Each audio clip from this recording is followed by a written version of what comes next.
Allison, welcome to the Business Growth Mindset Top Achievers podcast. Thank you for joining me, and thank you for making yourself available, because I know that you're a really busy person. You're a busy mum, you're a busy business owner, entrepreneur, founder, board member. Before we dive into today's podcast, I really want you, this is your opportunity to share with our listeners, our audience, a little bit more about who you are, and then you can lend into your business, your baby, your venture right now. Beautiful. Well, thank you so much for having me. It's an absolute pleasure to be here. Great. Who am I?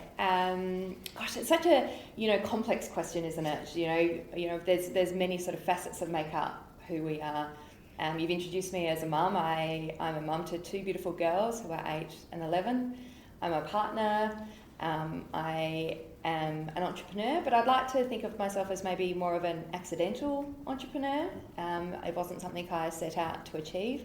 I set out to solve a problem.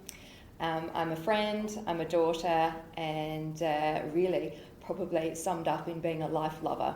Yeah, and I love the way you just put that, because one of the things that I admire about top achievers is they are busy people. And also, I love the way you just put the whole idea that you're an accidental entrepreneur. And we're going to get into the story about CareApp. And I've had the fortunate pleasure of seeing you through that journey from when I was the entrepreneur in resident at Adelaide Uni. And you were really just starting up. Mm-hmm. And what I always admired about you and why I wanted you here today was because one of the big things I admired is you've got this massive personality in terms of you love the opportunity to learn.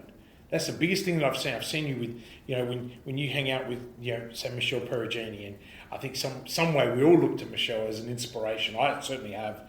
But I see you two together, and it's just you bounce off the vibe, and I got goosebumps right now because it's so true, right? Like, absolutely. For me, that's what really impressed me about meeting you. It was someone who just didn't have any kind of real idea of what she'd landed in, but you were going to take every minute, every breath of air you took, and you were going to learn from it. You've probably never heard me actually say that to you before, so I hope you're taking this as a compliment. I think it's a huge compliment, yeah. and I genuinely mean it, and it blew me away, and it still does even now. Even before we went on air, we're talking about stuff, and some of the things that you've experienced and where you are, and you haven't changed, and that's what really, if anything, you've grown more. And I know that anyone who's listening to the audio experience, we also have it on video for that reason, so you can see people. And if you can see my face the moment I said that, it's like, it's so powerful, and that's why I'm so great. And I love the way you just brought that together. But just tell me, when you talk about being an accidental entrepreneur, what does that mean to you now that you really are an entrepreneur? It's probably a story of persistence, really, yeah. A story of courage, and I think at the end of the day, this unwavering desire to solve what I believe to be a really, really important problem that exists in our community, which is around supporting, our elderly people, our seniors, to still live like the best, most amazing lives.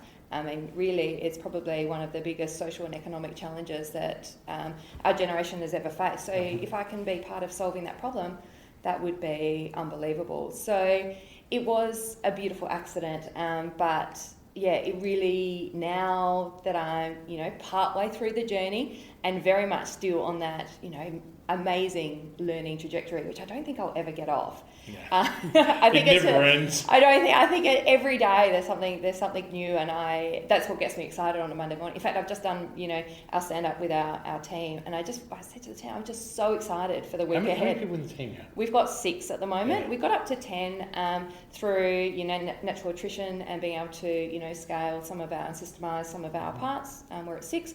But we'll probably actually double our team again next year, which I'm really, really excited about. So why don't we tell everybody, CareApp is what we're talking about. I know plenty about it, and I certainly know all the awards that you've won in the process, but why don't we tell people how it started and what you identified as a problem. And you had to do with something that meant a lot to you, your grandparents. Yeah. Maybe share that with us. I think it's really important for people to understand how you came about identifying this really big problem. And it's a problem that's affecting everyone in the world, not just here. Absolutely, it's without doubt, a global problem. So I'm an occupational therapist by profession, and I guess going back to that earlier comment about being an accidental entrepreneur, I mean, I graduated and I went to uni and I became an occupational therapist, with obviously the desire to, support people to live their best lives. So I don't have experience in technology or coding or those kind of things. So I was working in the profession of OT. I had 440 amazing care workers who were all supporting, various people out there in the community, and all doing, for the most part, a really, really exceptional job. And at the time, I was, really, I guess, blown away by the impact these people could have on, our senior citizens. I felt they were the best place to support, seniors to live their best lives over and above, even family members sometimes, our medical profession. I just felt these, the support workers and care workers were the best place to do that. But they were largely disconnected, disempowered to be able to share and connect what was happening. So many moments that they were happening with the seniors, started and stopped with them. So that was happening in my professional life. So I was an OT, had 440 staff. In my personal life, my grandparents started accessing some care and support, firstly at home, but then my grandma started having some little mini strokes and fast-tracked them into residential care. And my granddad, who was, codependent on my grandma because of mobility issues, very, very common story, followed my grandma into residential care, and unfortunately my grandma passed away quite quickly thereafter. But something happened with my granddad which was fascinating, and because his medication was now well managed, he was, at home he was either over medicated or under medicated, so really not engaging in life. Once he went into residential care, medications managed, activities started becoming available to him, and he really started participating in life again with that meaning, purpose, engagement, which was really, really cool. But as a family member, we were 800 kilometres away, and we didn't have this window into this. So we had that worry, that guilt, that anxiety. So with the collision of my personal and professional lives, I had 440 staff all doing an amazing job. I had a family where, I'm like, surely that's happening for my, loved ones, that they're having, but we don't have a window into this. I just wonder, could technology play a part in this? And I used to do something with my 440 staff, and that was I used to record these little video clips because I wanted to feel connected with my staff. I wanted my staff to feel connected with me. So I recorded these little video clips, and I'd be just standing on the side of the road or whatever, and I'd get my phone. And I was so bad at it, I recorded my videos in portrait mode, like that, and then you load it up to YouTube and it looks, terrible. You were learning, right? Yeah, I was learning. So, but it was a bit rubbish, but it worked, right? And I just, hey, it's Ali, just give them a bit of an update. And it was so fascinating. The staff felt more connected and more informed. And I guess it was that where I started thinking, gosh, technology, even in its most simplest form, can really act as a conduit for supporting connection, for collaboration and building relationships. So they were just some of the thought bubbles. And then what happened is I sat down with a glass of wine on a Friday afternoon and really just wondered, what if? And that's how it started. Wow. And it's amazing that the best ideas are the ones that come from solving really important problems that are important in our lives at that moment in time. And I remember the time when you launched CareApp, there were other players already doing it, and they were all trying to break into this market. What do you think, and some of them are no longer in the market, what do you think separated you from them? Was it an understanding of the industry because you'd been in it? Because some of these players, no one had ever, because I knew some people that I read their stuff, and some came to me for advice at the time, and I was like, it's not my area of expertise. I don't quite understand. I mean, obviously I understand tech. Yeah. But you didn't understand tech. No. You've openly said, I didn't know anything about tech, but I just knew I needed to solve this problem. Yeah. What do you think, I guess, what do you think the differentiator was for you surviving, now thriving, right, and actually getting adoption, which, regardless of whether it's a bloody great idea or not, and how big a problem it solves, that is a win in itself, getting people to adopt. And, you guys went after the revenue side to monetize, which, again, harder than begging investors for seed and going out and doing a cap raise of $20 million or whatever. Yeah. So what do you think was the edge for you? I think you hit the nail on the head. I think this understanding of, customers and customer problem, but it wasn't just the fact that I had, worked in the industry or the fact that I had lived experience with my grandparents. CareApp started with literally, a lead pencil and some, piece of paper and $3.50 coffee with a care worker.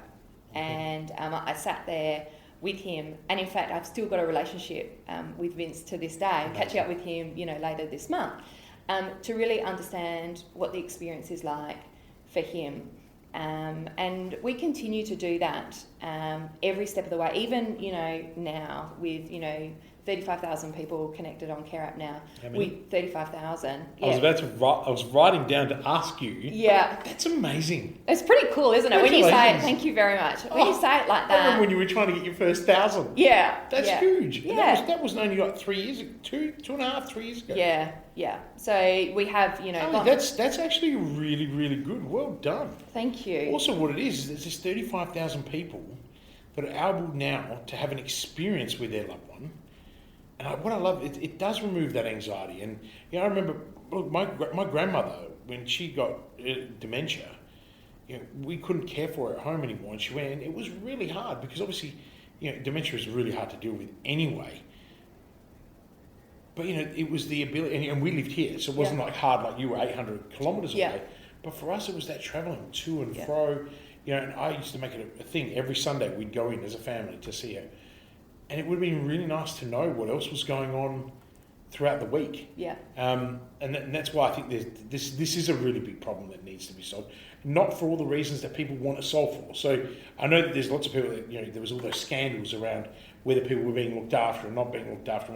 But like you said, you had 400 odd people that worked for you that were all doing the right thing. Yeah. So it's not about the right thing. It's actually about the positive stuff that we can then have this. You tell me. Why am I telling it? No. I think you tell it better than I do. And it's so important that you've picked up on that, because the narrative in aged care and also in disability is one of horror, distrust, and yes, there is absolute reason, for that to exist. But it's a bit of the 80-20 rule, and I don't even think it's 20% of it that I reckon it's probably 5-10%, absolutely, right? And that's what's getting the story, and that's what's getting the headlines, and what is driving fear with families.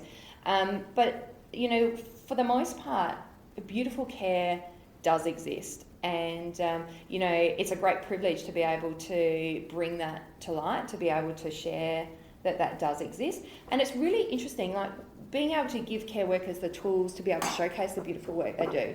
It motivates them, it excites them. They get, they're rewarded and recognised for what is a really, really difficult job. And, just a small little, thanks or note of appreciation, it's a very small win for a really, really important job and role that they play in the community. Everyone wins. Absolutely. When I listen to you say that, I'm thinking everyone wins, and they win because my favourite word of all time, accountability. Yeah. And it's not just about saying the word, it's about living and breathing it. And I think that what your application can do moving forward across other industry sectors is create a conversation, a dialogue that engages, but more so over time builds a level of accountability, because people you're not being watched, but you're participating. Absolutely. Right? And so I think it allows you to distinguish who the great and the good are. Yeah. This is not about the poor and the good. This is about the good or the great. It's kind of Jim Collins' research study all in one hit. I love that. And so when was that conversation with you and Vince and that coffee and that lead pencil? Yeah. So moment? That was in 2017. Okay. And we had the opportunity to take that and build out a very, very first version of CareApp. And it was really, it was not the most beautiful application, I can tell you that. It was lime green and white. And I'm not dismissing, WhatsApp's, colour palette, like, it works and they're extraordinary. But CareApp's first version was lime green and white. Now it's orange, red. Yeah, orangey, teal, but there's a huge amount of white in there. And actually, CareApp is a really beautiful looking platform. Like it's a really pretty and attractive platform to engage in, and we're incredibly proud that we've been able to do that. But the first version of it, wasn't so pretty. But what it did do was it proved, that care workers had a voice that they wanted to be heard. And it proved that efficiency could be created with technology.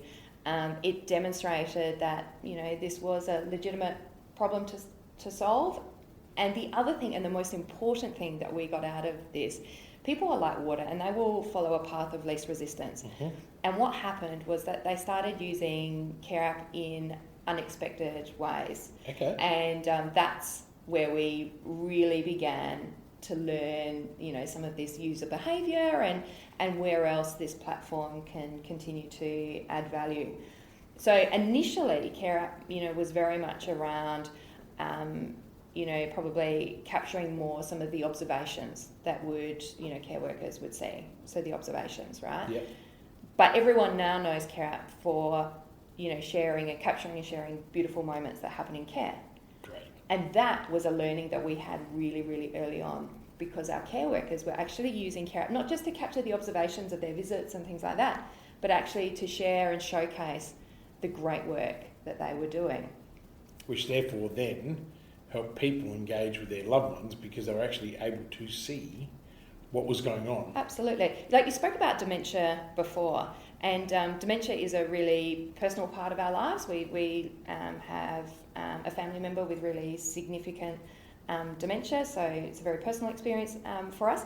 But one of the great things about what CareApp is able to do for family members, who do have a loved one with dementia, is instead of connecting with your loved one and trying to understand what their day has looked like, you actually know what their day has looked like, and so you can connect with them and say, well, like for me with my granddad, I'd be like, oh granddad, I saw you, you jumped on your scooter and you went down Vines Road and you picked up some oranges, right? Which is what he would do.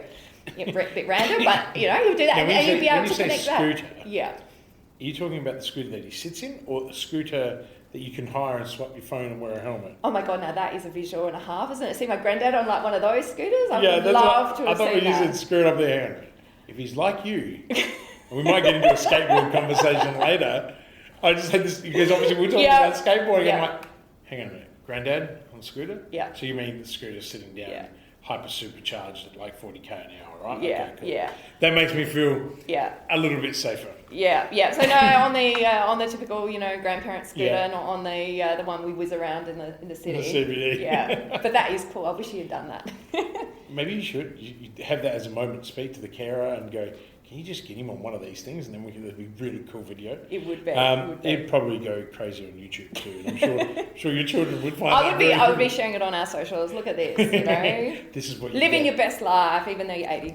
Just as a matter of interest, does he use CareApp, or is it so? Just for people listening, can a patient, or let's call them patients, can a loved one be using the platform as well? So. Or is it just a carer to family member conversation? Such a great pickup. So the answer is yes. In CareApp you can. So one of the things that we do really well at CareApp is we like to think that we are ahead of the curve, that people can understand and see what the future might look like and see how the care experience can be, more connected and beautiful, but not so far ahead of the curve that people are like, my God, that sounds a bit like out there. I don't know, understand that. Become metaverse. Yeah, like that. Yes, like that exact thing. So it's just slightly ahead of the curve that people can go. So I think we're at a really interesting period with adoption of technology with our seniors. So we've got a cohort of seniors now who are not they don't have strong technical literacy skills. They do have maybe some curiosity around using things like tablets and whatnot, but not strong adopters of technology. And then we'll have, as our baby boomers come through, they'll probably, really drive their care experience, and they'll drive it through using. Very interesting transition for you guys. Yeah. Because I could see a lot of them wanting to be involved in that, but wow, imagine your own social platform that is private and secure, but gives so much more. Absolutely. Do you know what I mean? I think you're right. As those baby boomers come in, that connection with that. Yeah. You So know? we've got our first lot of early adopter seniors now, jumping on CareApp and using it. We've also entered in the disability space now as well. So that's a completely different cohort that we're now working with. Obviously, many of them have great, technical literacy skills and can jump on. But we're early in disability.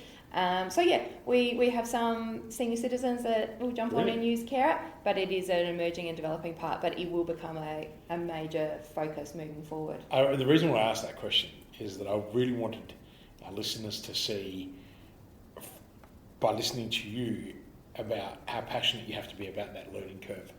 And what I really enjoyed is that you made that really clear distinction that you've got to evolve through learning. Absolutely. Some of us call it failing forward, some of us call it testing and retesting and learning. Yeah. But I think what it is, and you really put that well, is this evolution through learning. And in technology, that is a big one that you have to.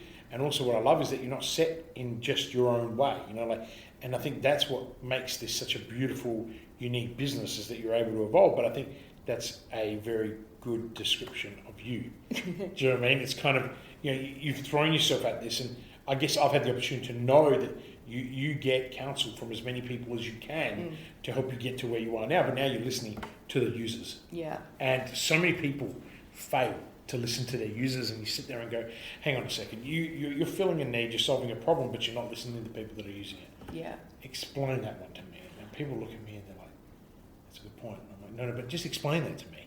So what do you think?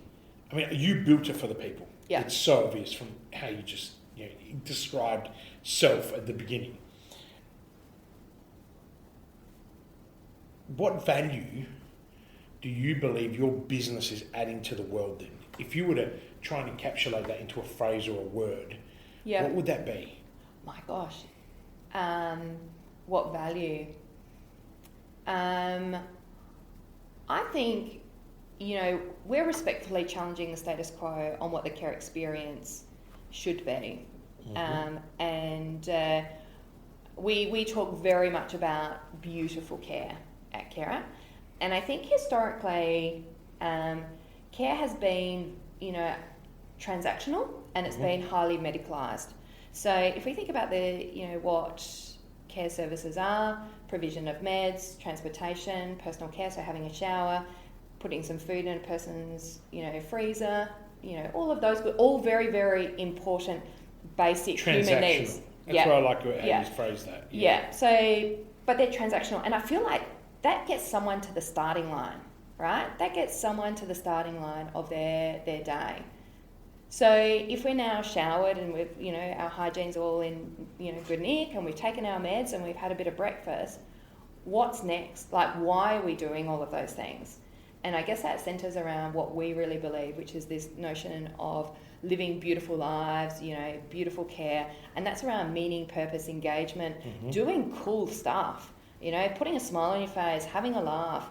And that's activities, that's, experiences, that's connection, that's friends, family. And I think that's what CareApp is bringing, Interesting. Is that where CareApp was bringing, but I'm just cautious. It's a podcast. We're filming. No, I what you just said to me has intrigued me, because, and I know I'm going silent because I'm just trying to rephrase what I want to say. It sounds like there is another user experience that you're developing. Am I onto something here, or am I just planting a seed that isn't there? No. Well, yeah. I mean, you've picked up very, throughout this, that we are always evolving. We're always learning, and we maybe don't something stand you can't still. talk about. But I actually don't know anything here. So I'm listening, and I'm like, okay, you're either onto something that you haven't worked out, but you're highlighting, or you're already working at it. Yeah. These activities, these you're about to add another layer, I'm assuming, somewhere along this journey. I think it's a really interesting concept that you're talking about here, because CareApp is all, we're well known for being able to capture and share those beautiful moments. So what else can we do as a platform to enhance and support that? Do we continue? How do you lead that? How Yeah, do you lead it, right? that's exactly right. So I'm all about leadership, right? Yeah. So one of the biggest things that I focus on with my clients in particular is how are we leading the conversation? Yeah. There's no point in just being the solution. Yeah. How are we leading it? How are we taking people on a journey that they don't quite know that they're about to go on? Yeah. How do we support them? And I hadn't thought of this until you started talking. Then when you said that, I was like, you're onto something already. Like, you have to be. And if you're not, I've just planted the seed. And I don't think I've planted the seed is kind of where I'm going with this. And we might leave that for another conversation, unless you want to share whatever it is that I may have picked up on. But is it something that's in the pipeline? Yeah, absolutely. I mean, Okay, good. Absolutely. Yeah, we're very firmly. I can kind of see how it's unfolding. My mind is just racing. I don't know if you can see it. If you watch it on video, I can see it. You'll see it. And you're excited by it as well. I'm totally excited by it. Yeah. Because, I'm excited by it because it's absolute monetization, right? But it's also gifted around user experience. Absolutely. And it's about creating a better life for someone, which is, I've got goosebumps all over me. You summed it up earlier. You actually want people to live a better life. And I don't think that's your OT training or your relationship. I think it's much earlier. And this one I'm going to ask you this question. What in your childhood then shaped the type of entrepreneur business person that you are now? Oh wow, that's really interesting that you ask that.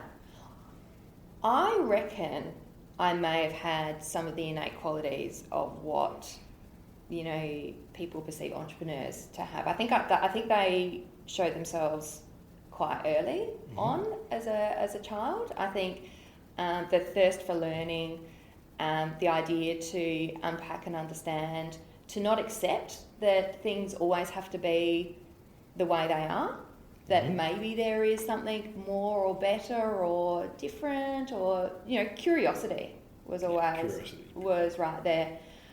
There was an appetite to take risk as well. But I think something that we have also balanced really well at CareApp, and I hope we continue to do, is we balance risk with thoughtful consideration. So it's not, everyone sort of goes, oh, Ali, you're a natural risk taker. And I think to a certain extent I am. Like, I'm prepared to fail. I'm absolutely prepared to fail, and I'm prepared to cop that on the chin. But I see that as, my next step in learning.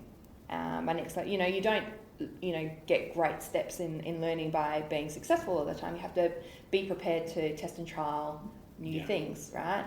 So there was always an appetite for risk, and maybe that showed itself by being an excellent tree climber when I was 5, Right. Those kind of things, like that sort of thing. Okay. Comes back to... I'm now thinking tree climbing, skateboarding, and some of the other stories that I know and I've heard, and I'm thinking, this woman loves danger, right? No, I think it's an element. Thoughtful. I think it's an element of courage, actually. I just, as you were talking about, I had a very vivid memory of one of the first few times that I spoke to you, and I was like, this woman has blind courage, but not from a a negative position. Yeah. Like in our space, blind courage is actually a badge. Okay, and I remember because I was listening to you, and I thought, I'm trying to remember where it was, and it just comes to me and my crazy memory, and I just remember I was like, I like her courage, and I've seen you go through that. I mean, anyone who gives up their career to go into startup land is borderline insane. Yeah. But you have to have this curiosity, but this courage. Yeah. This badge of bravery. Brené Brown talks about it a lot in her work, but it's phenomenal, and I think that's what you're demonstrating. But do you reckon you can? So you're pinpointing it to your incredible ability to climb trees at the age of 5. Is there something, though, that triggered... I mean, what was your childhood like? Is there something in your childhood that you would go, you know what, that's what gave me courage, or I didn't want to be like that, or I wanted to do this? Because that's where our purpose, our origins of our purpose are there. I don't think there was ever a defining moment, I'd say. But I had a brilliant childhood. But I spent most of my time, trying not to be in the classroom. So I would be involved in every extracurricular activity that meant that I didn't have to be... You went to Scotch, didn't you? I did, yeah. I finished so you would have had plenty of grounds to disappear on. Yeah, well, that was for my senior school, but not my junior school years, not in my formative primary years. I wasn't at Scotch. Did every extracurricular activity to avoid being in the classroom. So I was, heavily involved in sport, in music, all kinds of sport, because I didn't particularly like being in the classroom. And I actually struggled quite a bit with spelling. And you maybe look back at my time at school and maybe put a little question mark over whether I was a bit dyslexic. Yeah. So anyway, I really, really disliked being in the classroom. I had a good time at school. I was quite sociable. I loved chat, that kind of thing. But I didn't like particularly failing spelling tests on Friday mornings. Right. And so what set you up for the weekend? Absolutely. So not my favourite, Friday mornings doing my spelling test. But what actually was really interesting, so I actually got this bit of identity that, I'm not, terribly smart, in primary school because I wasn't strong in some of those, more basic kind of things. I was very, very strong in the, creative. So I was very good in art. I was quite good at PE. So I spend my time there, but not good at. But as I got, further towards high school, and in fact the last couple of years of high school I actually did exceptionally well. I got the academic prizes. Was it discipline? Yes, it was discipline and focus. But what was really interesting at that point in time, I'm starting to do subjects like economics, subjects I find really interesting. Subjects that I feel like resonate and I connect with, maybe that provided that focus or purpose or connection, or I just got it. I don't know. Computers became a thing, so spelling was no longer a thing. Yeah, now we're showing our age. Yeah, I know computers became a thing. So off I was, typing away. Email. Absolutely. I discovered email just after I left high school. I was like, and I look at my son's already got an email address and he's 6. I know, my daughter now emails me through the day. And I'm like, oh my God, when that first happened this year, it blew my mind that I got this email from Liv. And I'm like, oh my God, this is my daughter. Email her back. But she uses it like a messenger. Like she doesn't do all the pleasantries around it. It's just a real when shall I meet you for pickup, mummy? It's interesting how children do that, by the way. Yeah. I write emails like that and it's taken a very long time for people to get used to. I've got no time. Yeah. So there's no hi. Yeah. If I'm writing to someone and I need something, I write dear. Yeah. Right? Because to me, that's, I need something, so I'm going to be really nice. Yeah. But even my staff, it's taken them so long to get used to. And don't write back to me with, hi, Christian, I know you're writing to me, so it's okay. And it's literally this. And it's really cool because children, my son does that. I mean, what blows me away about children today is my son uses Siri or Google. Yeah. To ask a question, whereas I still get my phone and I type. Yeah. And he looks at me, he goes like, Pa. I'm like, what, Leo? I actually have an EA, so I just have to send her a message to do my work for me. He's like, yeah, but you can just use Siri. I'm like, does Siri know everything? He goes, Siri knows everything. I'm like, I know, knows us better than we know ourselves. Yeah, it's got to make children blow me away. And we're talking about childhood. Yeah. What have you learnt by being a busy mum with children taking a leap of faith in your own business? I think it's made me a better mother. I would say becoming a father's made me a better businessman. Yeah, I think it's I struggle with being a father, but it's something I have to practice really, really hard. Yeah, but there is that conflict. It's interesting how you think you've become a better mother. That's brilliant, right? Yeah, I think I'm a better mum, because of it. I get to show how you can create something from nothing. I can show them with a bit of, persistence, courage, purpose, surrounding yourself with, community, that you can, achieve what you think may never have been possible. And I think that's a cool thing for young girls to see. So, and we talk about, the impact of my childhood, and it actually has had an impact on what I'm like now and the way I contribute back. So In what way? Yeah. So as a child, I felt like being at school was a bit, it was a bit tricky, and being boxed in a classroom was like not my favourite thing to do. Highly creative, great on projects, all that kind of thing. Now I do quite a bit of work with schools around, innovation and entrepreneurship, and working with young students to show them what, passion and purpose and opportunity and courage, when those things, come together, what can be created. You love giving back, and I can see it. I hope it's coming through for people listening. Yeah. You love giving back, and I think that's what makes you uniquely special, is that you are doing this for a whole bunch of reasons. And even the speaking gigs that you're at, you're never talking on behalf of you and your company. It's always on behalf of what you can do more for people. And I think that shows great leadership. That's level 5 humility. It's perfect. Yeah.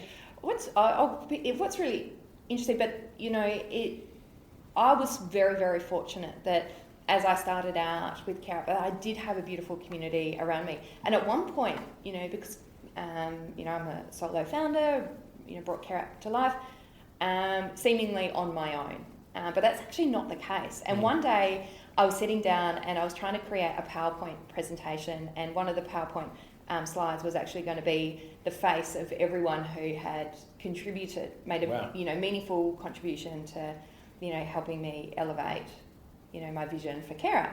And I was going into everyone's LinkedIn profile and copying and pasting their photos. Sorry, everyone.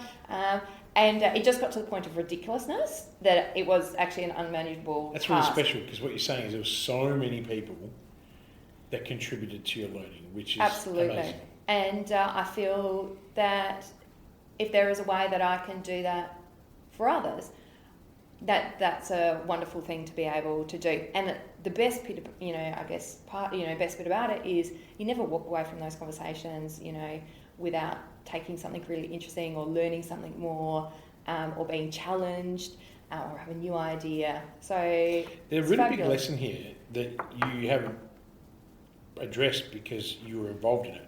Yeah. As an observer, when you came into the scene, which I was obviously very heavily, almost central at the time, you didn't just turn up, you showed up and you stood in the middle. And I think that's the biggest lesson to anyone listening who wants to actually step out of what they're doing, is don't just step out and step in somewhere, actually do something about it when you're in there. Yeah. There was no shyness, right? Like you were there, you spoke to everyone, you engaged with everyone, you worked the room, but not in a way that you felt used, right? And I guess I'm trying to explain this so people truly understand what it took for you to make that transition. And again, it's probably another compliment from me to you. That's really important. So many people I saw coming in were trying to get something out of it, whereas you were kind of like, I need to get that person's time so I can benefit. Whereas for you, it was like, no, I really don't know much about this, and I'm going to dive in, and I'm just going to immerse myself with these people and create my own 5 people that I want to be more like. Yeah. Do you know what I mean? Like Jim Rohn's theory, you are the sum of the 5 people that you hang around with the most. And for you, I think that was it, and it was very genuine. Like, at least it felt genuine to me, and I know lots of other people in this circle that we were talking to. That made you welcomed. And you built some really good relationships with the department, which you guys, I think you've been able to get some funding through those circles. You've made some really good friendships, like Heather, like Kenzie, and people like that have really been instrumental in bringing everything together. That is a really important lesson for anyone listening, because it's not just about showing up. Okay, it's about taking action, but doing it from a place that's genuine, because we pick up the bullshit, right? In that environment, people used to say, "Oh, you're arrogant. You don't even want to talk to me. But you just want to use me." Like, if that's what I'm going to be, then if I'm just transactional, then you don't want to build a relationship. No, not at all. And the best part is you're in the business of building relationships. Yeah. CareApp is about bringing people together. So I guess for anyone listening, this is where it's all gelling for me, is that you really are living your company's purpose. And your company is a reflection of who you are and all the people it connects with. And I think that's really beautiful. Yeah. Okay. It's really interesting. You made me reflect back on a time very, very early on in the CareApp journey. And I was in a boardroom in Sydney and I was pitching CareApp.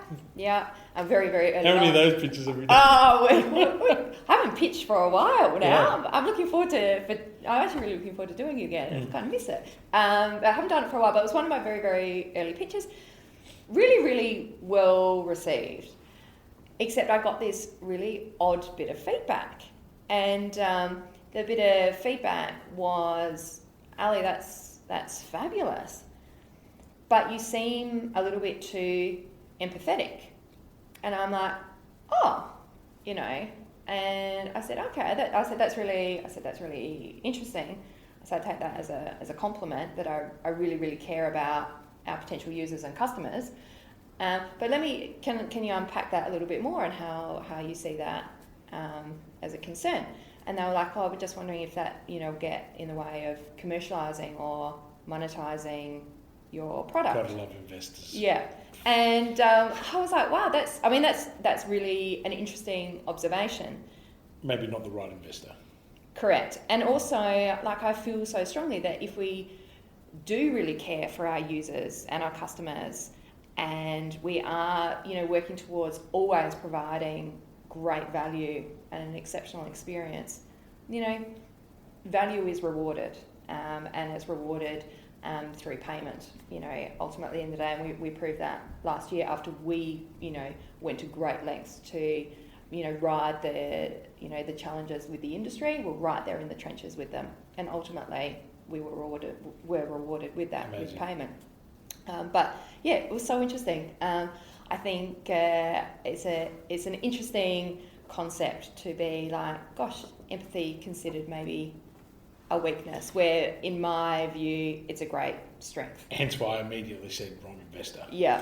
In this line of work, I'm as an investor and as someone who's been on the other end of both ends of my journey, one thing, and this is another great lesson that you've just highlighted, being able to identify whose money you should take when you are building something, regardless of where you're at in your life. Yeah.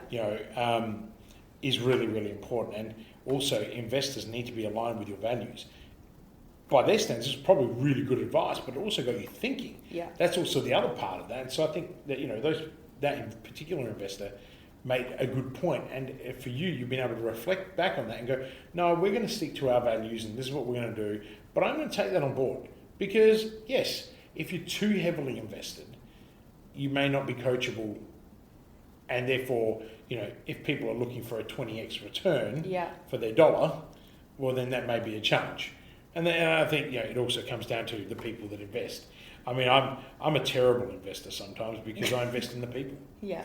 I'm a big believer in the founder. And if I invest in someone's idea, even though I have done this before, I've invested in terrible ideas, but invested in the founder, lost money. Yeah. But the third iteration of the product by that founder has made me all the money back plus 10 times. Yeah. And so people were saying to me, why do you take that risk? My accountant says, why do you take that risk? Yeah. It's a risk you don't need to take. And I'm like, well, it's small. Yeah. In the scheme of things, but my objective in life, my purpose is to live with purpose. Yeah. So I want to teach everybody else to live with purpose. So I'd be a hypocrite if I don't invest in someone who I believe in. Yeah. Their idea might be shit, but you know what? I can coach them to something else because you cannot replace good values. A good person will iterate on their idea. They will put out, some sort of low fidelity, proof of concept, learn from it and iterate from it. And if it's a shitty idea, I'm sure they will work it out pretty soon if they've got the smarts, and that's where it comes back to the person. Yeah. Yeah, and so that's why. But I always happily admit, people say to me, it's so funny how you admit that you're a shit investor sometimes. I'm like, I'm a shit investor because as a good investor should only invest in a good idea. Yeah. Right? But you know what? You want to be a great investor, you got to take the hits with those great people. Yeah. And that means you're going to invest in the person. Yeah. And, I think that's where a lot of people can see the merit in your application, but I think they see a far greater merit in the person that's sitting in front of me now talking on today's show. We've all faced major decisions in our life that have resulted us in making choices, right? To turn left, to turn right, and ultimately the circumstances that are around us do not actually govern us. There's this misconception the circumstances govern our outcome. Yeah. That's bullshit. It's decisions that we make. Yeah. What is a pivotal decision throughout your entire life that you think you've made that's led you to where you are today? Gosh, there have been many. Mm-hmm. So one of them is actually when a new job opportunity presented to me. So this was, early on in my career, and I was working for what is now Medibank Health Solutions. I joined as a OT come bit of a regional sales manager, because I had the opportunity to, what they perceived as selling, I perceived as problem solving, but ultimately brought extra revenue. So I joined in at that sort of, like low mid-tier kind of level. I won quite a bit of business for them, and one day I was asked to go to the big boss's office, off to that, managing director's office, and in his office was the 2IC. And I was like, uh-oh, What have I done? What have I done? What have I done here? And they said, Ali, we would like you to take on this project and lead this tender for us, this tender process. And it was a multi-million-dollar tender process in an adjacent vertical to what we were working in. And I took a deep breath and I'm like, okay, I'm going to take this on. I don't know much about it, but I know that I can do this with the right people around me. And I have worked my absolute tail off. And at one point someone said to me, oh, this is Ali, this is really good. It's a good learning exercise for you. And I looked at them, I said to them, I'm not doing it for a fucking learning exercise. I'm doing it to win it, or we're not doing it at all. Yeah. And that was a moment in my life where I guess I realised I had the backbone and conviction and, I don't know, grit to take on some of these what seem like Everest kind of tasks. Yeah. So that was one sort of in my mid-20s. Let's fast forward to last year, to COVID. So CareApp did a seed raise very, very late 2019. We're all set for 2020. I was flying every other week, travelling around Australia, bringing on new paying customers to CareApp. We're seeing a lovely, trend line in acquisition of customers and corresponding revenue. Yeah, that's nice. This is only a few months after closing out our seed rise, and we're just seeing this nice little, encouraging, trajectory. And then I'm sitting at the Fringe on a Sunday afternoon, 16th of March. I think the 16th of March was the Sunday. Total shutdown. Well, it wasn't quite shut down there yet, but the crowds were thinning. Were thinning. And we were seeing, like, overseas, this thing, coronavirus, I was calling it corona back then, was like Armageddon. That was, I thought, oh my God, like, if this Armageddon really takes off in our shores, we know what gastro and we know what the flu, influenza does to aged care. Like, absolutely, it's catastrophic. It's catastrophic. I thought, if this coronavirus is, like that or worse, this is gonna be a big problem for us. No aged care provider is gonna take our calls. What are we going to do as a young emerging company? And I thought there's only one thing, that we can do, and that is to ride this with them, get right down in the trenches. I'd lived and breathed the aged care experience, and we decided to make CareApp free to every aged care provider around the country. We popped that out on Twitter on the Monday morning, and what we perceived to be, I guess, a nice and supportive thing to do for the industry, was really, really well received. And, we had huge amount of interest and scaled, incredibly But that would quickly. have a whole bunch of challenges too in terms of. Oh my goodness me. Yeah. We don't have long enough to talk about the challenges that it brought. One of the things is the web-based version of CareApp was 6 weeks away from going live, and I'm like, oh my goodness me, like how are we actually going to do this? I actually ended up going back to my shareholders and saying, hey guys, this is the opportunity in front of us. What do you reckon? And they backed us in on it. And for 6 months, we worked with no revenue and working out absolute tails off with our customers, hoping that they will convert, on the 31st of September. And they did. We had 85% conversion. Congratulations. Thank you so much. So the pressure that you would have experienced, and not only you as a person, but the entire company would have been significant. And we're not here to talk about that, but that level of pressure breaks people. And to know that you've come out of the other end a better, stronger person for it is a pure demonstration of courage, but persistence. And, Jim Collins says, luck favours the persistence.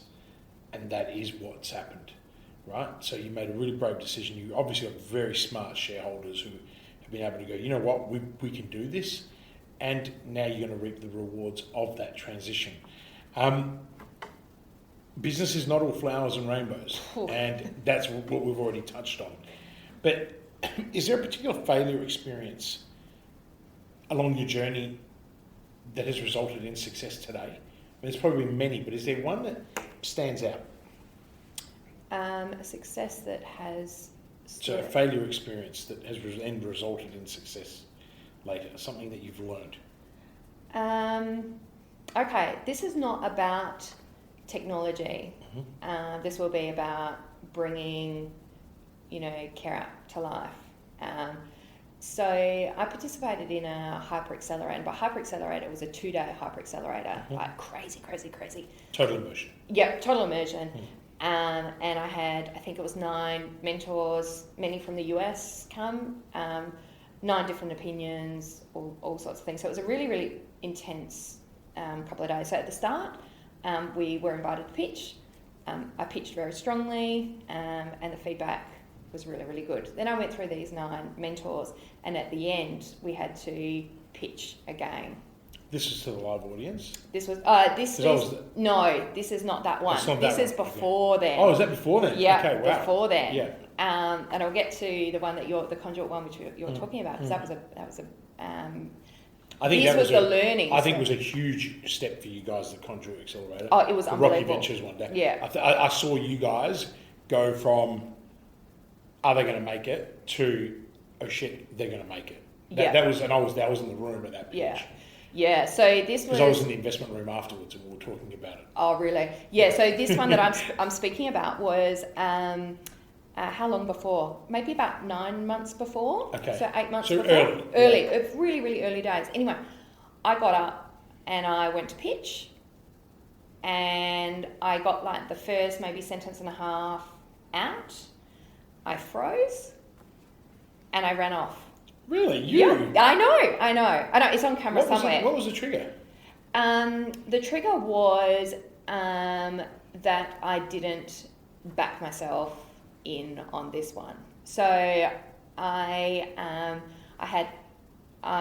didn't look after myself during those 2 days. I had no sleep, no exercise, ate like shit. Here comes the great learning lessons out of this. So anyone listening, make sure you're listening to this. And I got my wobbly wheels on who we were and what problem we were solving. And I lost the conviction in that moment.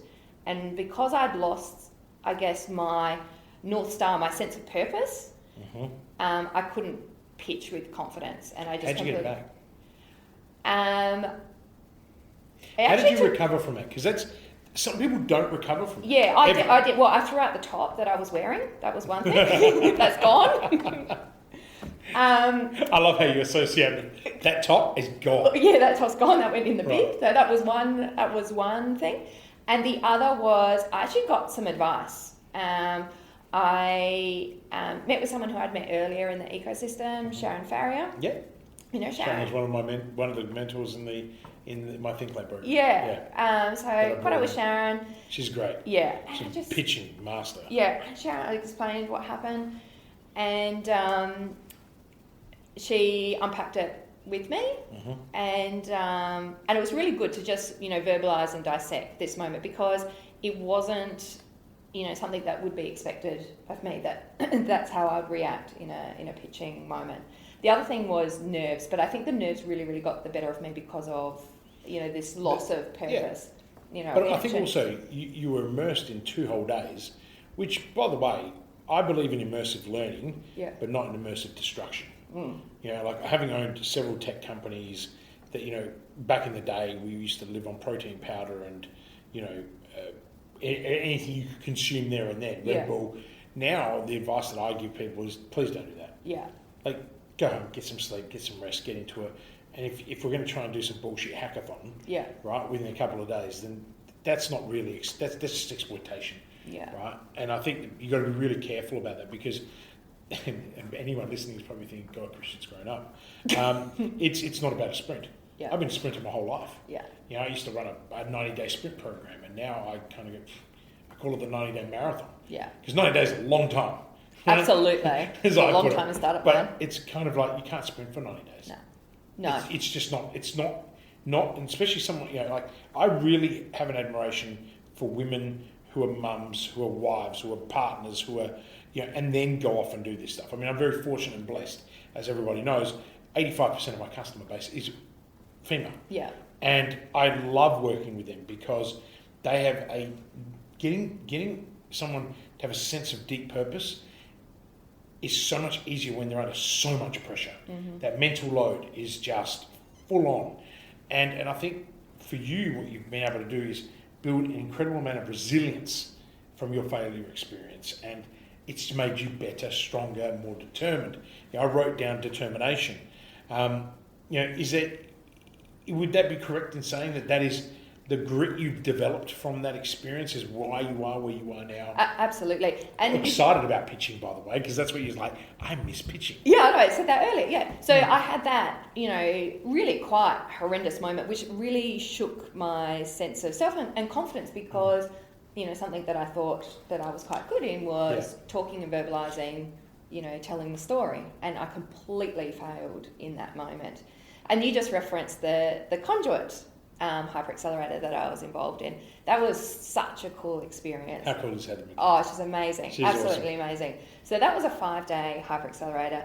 8 months after I had, had this horrific kind of fail, and I had to pitch at the end, and I'm like, oh my God, like I was terrified beyond belief. But I also knew there was a couple of things that I'd learned from my earlier failures. One was, a strong connection to the purpose and problem I was solving. Not in a sense that I was arrogant about not shifting and changing and learning with it around market opportunity, but that I needed to, this is my reason for being around CareApp. I knew to surround myself with other people, to eat well, to get some sleep. It was minimal, but to get some sleep. But the other thing that I learned was how to manage nerves. Okay. And this was this is something I actually speak to school kids about now when, they go on their little innovation journeys, and we talk about, nerves and what nerves are. And nerves are only, it's only adrenaline. It's just neurotransmitters in our body, right? And the funny thing is, when we're excited, we also get the same, release of adrenaline and, and so now, and what I was doing before you saw me pitch was I actually did a mindfulness exercise to go, oh my gosh, I am super, super nervous. I'm so nervous right now about pitching. I've just had this horrific fail. I'm going to pitch, all that self-talk. And then I start going, oh, that's really interesting. I feel my heart's racing, I've got goosebumps or whatever. Oh, that's adrenaline that's playing in here. Okay, if that's adrenaline, is that actually because I'm excited? Maybe I'm actually excited to be pitching to these people. they're coming to see the story that I've got to share. And actually, it's a bad story. It's a pretty cool problem that, you know, most people can identify with and connect with. Maybe they'll be really interested in what I've got to say. So actually starting to shift my thinking. Your mindset. You've just taken a fixed mindset, turned it into a growth mindset. But what it is this incredible gift that you've now been given around being completely and utterly aware. Yeah. Through self-awareness. Right? So that mindfulness, because I was going to ask you a question, when you're overwhelmed and unfocused, what do you do to get back? Yeah. Brilliant to share with everybody. I mean, and that's not just for school children, that's adults. Absolutely. You know, like if people say to Christian, you're never ever nervous. Man, I'm always nervous. It doesn't matter how many times I get on stage. I mean, every time I say something, I've got to be careful that a journalist isn't ready to jump on it and criticise my spelling. Yeah. You know, it's no secret. And what did I do to combat that? I went out and became a writer for some of the biggest magazines in the world. Yeah. Why? Because that's how I deal with it. Because I've looked at life and gone, if I'm going to be shaken by adversity, I need to be better. Yeah. Right? And there's lessons you learn. You do stupid shit, you say dumb things, pay the consequence. Some pay it with nothing, others pay it catastrophically. But I love what you've just said here. You have been able to identify really by looking inwards. Absolutely. And going, you know what, how do I learn from this experience? Then you've gone out and used something. So you've gone and gone, okay, I'm going to go and try mindfulness exercises. And then turned what is perceived as a negative into a positive to drive you. And that is brilliant. And you heard it right here today on the podcast, right directly from Ali. Now, what new habit or behaviour do you think has improved your life the most? That's actually really, really simple. So starting CareApp, and I talk about it being a beautiful accident. And if I had said in 3 years I want 35,000 people connected on the platform, you know, and some of the other, you know, working with some of the largest providers around Australia, I would have thought it was ridiculous, right? Unachievable. But when I broke it down into what am I going to do over the next 24 hours to push me a little bit further down, you know, this goal of, you know, that this vision that I'm seeking to achieve, it didn't seem so insurmountable. I can do this over the next 24 hours. And those 24 hours add up to a week, which add up to a month, which add up to a year. And they don't just add in, you know, they multiply. So basically taking your goals and chunking them into 24-hour tasks or activities or anything that gets a result to get you closer to your goal would be the habit that you would want other people to develop. So if I can get to the end of today, for example, and go, okay, well, I did this awesome podcast today. That's really interesting because more people are going to hear about CareApp. Mm-hmm. Well, that's a great goal, and that is going to, you know, get us further towards, you know, achieving, you know, the vision that we seek to achieve, which is to have, you know, as many people connected with their loved ones, you know, via CareApp. So yeah, we chuck it right down into 24 hours. And even if I do that with you know, as a mum, what can I do over this 24 hours to put a smile and a laugh, you know, with my children? Make sure that they feel, you know, safe, loved, secure. So it's chunking life down into those, you know, 24 hour units, and I love that. It makes it much more easy to understand. I think breaking everything down to something that you can bite and digest and be able to take action on quickly is really, really important. Now, I know we're running out of time. I know you need to go, and we could sit here forever. Is there, I don't know, are you a reader? Are you a big reader? Not particularly. No. Okay. Is there anything, though, that you've read that you think would be impactful on someone else's life, be it in business or in life? Anything in particular? What's your favourite book? And don't say Mills and Bones book, because this is not going to benefit anyone listening to this podcast. Right? Because how did you know? The only reason I know about Mills and Bones, my mother used to read like a book a day. Yeah. Right? And I'm like, what in the hell are you reading? I mean, that's why I can't handle anything like that. Yeah. But is there anything? So, well, it's probably a bit of a tricky one to really think off the cuff, but I do look to Brene Brown or Richard Branson, Simon Sinek, you know, for inspiration for particular things in particular moments. So sometimes I feel like, you know, I need a little pick-me-up or guidance. Or actually, even Janine Ellis, right? Actually, I'll give you something that's been front of mind for me with her. So there's been, quite a huge personal sacrifice that has come with building a company. Startup company, probably know and experience and understand that yourself, right? Yeah. And at times that's a bit frustrating, like, oh my God, like, seriously? Like, surely, there is a far easier path that I could have chosen. Oh yes, there could have been plenty. Absolutely. Like the OT industry's gone gangbusters. Absolutely, you can't get enough of them. You could be charging like $250 an hour and sitting in an office, like changing young people's lives. I mean, sure, I could sit here and tell you. But to reflect back on even people like Janine Ellis and some of the personal challenges she had to go through in order to achieve what she was looking to achieve with Boost and her Epic retail enterprise now, Zoo. It has been, a lovely little reminder that, our journey, while seemingly unique to us, we're actually not alone. And that's what I love about the entrepreneur ecosystem. Brilliant. Is that, we're not alone. It is a unique journey, but we're not alone, and it's a shared experience. I love the way you just put that, because it's true. We're not alone. And I just want to say again, it is much harder for women. It's getting easier, but it's still hard. No matter how many quotas we want to put in, which whether we agree on quotas or not, it is irrespective. Everyone needs to have the same opportunity, and it is harder. I get the privilege of working with women every day, some in very, very high positions, where they own hospitals, and getting buy-in from private equity investors at that level. If they were a man, they would get in faster. And I know that a lot of my fellow men don't like me saying that, but I've seen it firsthand, and I think it's bullshit, and I think we need to call that out. I mean, I've got a daughter, and I want her to have the same opportunities, exactly the same as my son. There should not be, and I think I'm one of the lucky ones that has always lived with that philosophy in mind, and I took it for granted for a very long time. So you've got to shoulder a lot of responsibility. You've still got to raise your two beautiful girls, and you've got to do that and then raise all these other children in your business, because they're all coming up the rank. They're looking to you as a leader. I want to leave our audience with one final thought, and that is, one final learning. If you had 3 lessons that you could impart on anybody listening today, what would those 3 lessons be about, life or business? Okay, the first one is around making sure you don't lose connection with friends and family on this journey, because ultimately, at the end of the day, they're the people that, will be your support, your rock, success or failure. They will be the ones that will be there to ride that journey with you. And I'm so lucky that I've been able to have that support.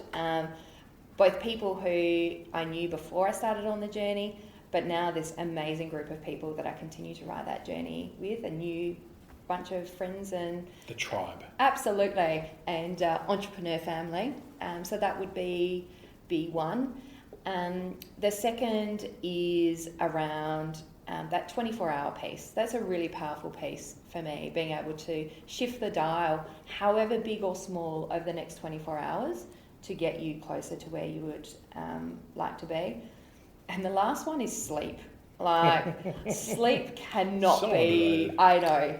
Oh, underrated. I know. Sleep's so important. No, I've always... Look, I'll never forget, they wrote an article about me 12 years ago saying, we found Christian's secret to success. He doesn't sleep.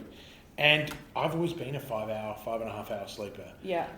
But that is exactly what I need. If I sleep less, I'm a disaster. Yeah. If I sleep more, I'm a little slower. Yeah. But I think you're right. Sleep is underrated in terms of what it can do for you, but you've got to find what's good for you. Absolutely. Because that's important. Yeah. Yeah? No, absolutely. I agree. I don't need huge amounts of hours, but... How many hours? I need probably 6.5. Ah, okay. Yeah. And that, by the way, that seems to be the trend that I'm now seeing. Yeah. Right? Like I've crept up to that 6 hour and 21 minute mark. I know because I track my sleep and I track how many times I wake up, intervals. Yeah. But I vary from 5.5 to 6.2 roughly. Yeah. And there are days that I need to sleep longer and I sleep. Yeah. That's the luxury of being, the owners of our own domain. Look, Nick, Allison, I am completely blown away by how vulnerable and how amazing you've been in today. I think CareApp is heading absolutely in the right direction. It's 35,000 people that are engaging with the platform and using it. Well, actually, it's probably engagement's probably higher. But I want to thank you for taking the time to come in today and sharing your incredible story, but also demonstrating to me that you are a better person than you were when I first met you, and that's amazing because you're already a good person and now you're heading to great. And I'm so grateful for you taking the time to hang out with us, and thank you so much. Thank you very much. It's been a pleasure. No worries. Cheers.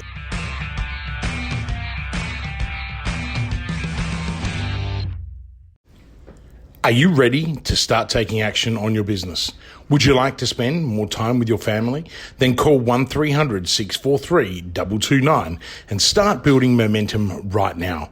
I know you're busy. In fact, you are so busy that you don't have time to work on your business or yourself. Often tossing and turning at night, worrying about the how-tos and the cash flow. How on earth can you possibly get off the hamster wheel so that you can take a helicopter view to see where you'll be in 90 days, 1 year, or 3 years from now? In this program, I will take you from sleepless nights to blissful sleep. You'll have more time with your family and you will have the clarity and direction so you can grow and flourish. Call 1300 643 229 now and start building momentum.